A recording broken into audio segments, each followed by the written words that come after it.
Assalamualaikum warahmatullahi wabarakatuh. Salam sejahtera bagi kita semua. Hello everyone. Perkenalkan, nama saya Sri Rahayu, NIM 21011044, Prodi Manajemen. Pada video kali ini, saya akan memaparkan materi tentang lingkungan bisnis, sebagaimana yang telah ditugaskan oleh Bapak C. Gunawan selaku dosen pengampu mata kuliah Business Environment. Lingkungan bisnis. Keterkaitan lingkungan bisnis dan bisnis adalah keterkaitan dasar yang perlu kita pahami. Di antaranya adalah dengan memahami lingkungan bisnis. Apa sih lingkungan bisnis itu?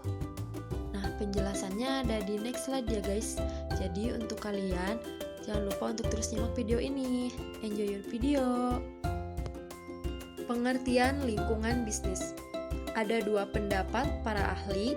Yang pertama diungkapkan oleh Madu Zep dalam bukunya Pengantar Bisnis Salemba 4 pada tahun 2007, menuturkan bahwa keberhasilan suatu bisnis pada umumnya bergantung pada lingkungan bisnis.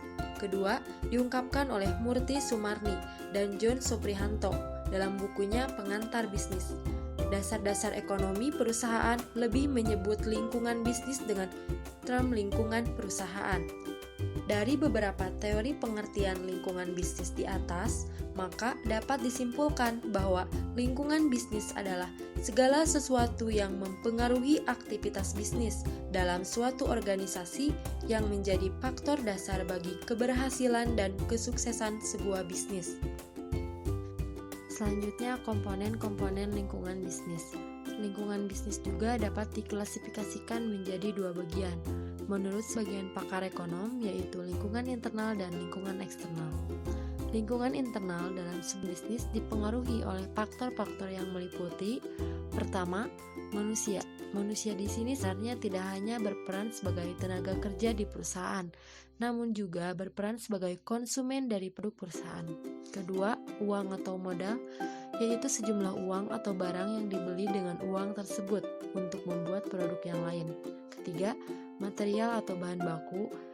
Material ini sangat berpengaruh sekali terhadap kelancaran proses produksi, sebab merupakan faktor pendukung utama dalam proses produksi.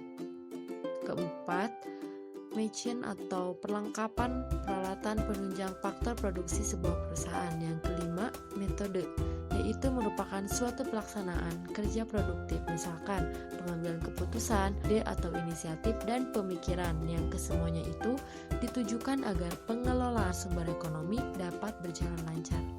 Di dalam perusahaan, faktor-faktor internal tersebut diproses agar menjadi barang atau jasa yang akan ditujukan untuk memuaskan kebutuhan konsumen, dapat memberikan keuntungan bagi perusahaan. Selanjutnya, komponen eksternal lingkungan bisnis. Faktor-faktor eksternal terbagi menjadi dua, yaitu lingkungan makro dan lingkungan mikro. Lingkungan mikro meliputi: pertama, pemerintah, kedua, pemegang saham, ketiga, kreditor, keempat, pesaing, kelima, publik, keenam, perantara, ketujuh, pemasok konsumen. Selain lingkungan mikro, lingkungan eksternal lainnya juga dipengaruhi oleh lingkungan makro yang meliputi: pertama, lingkungan ekonomi, kedua, lingkungan teknologi, ketiga, lingkungan politik hukum, keempat, lingkungan sosial kultur, kelima, lingkungan global, dan yang lingkungan bisnis, teknologi, dan informasi. Semua lingkungan, baik internal maupun eksternal, setiap saat dapat berubah-ubah sejalan dengan perkembangan waktu. Oleh sebab itu, pengaruh faktor yang satu dengan yang lain perkembangan perusahaan juga berbeda-beda.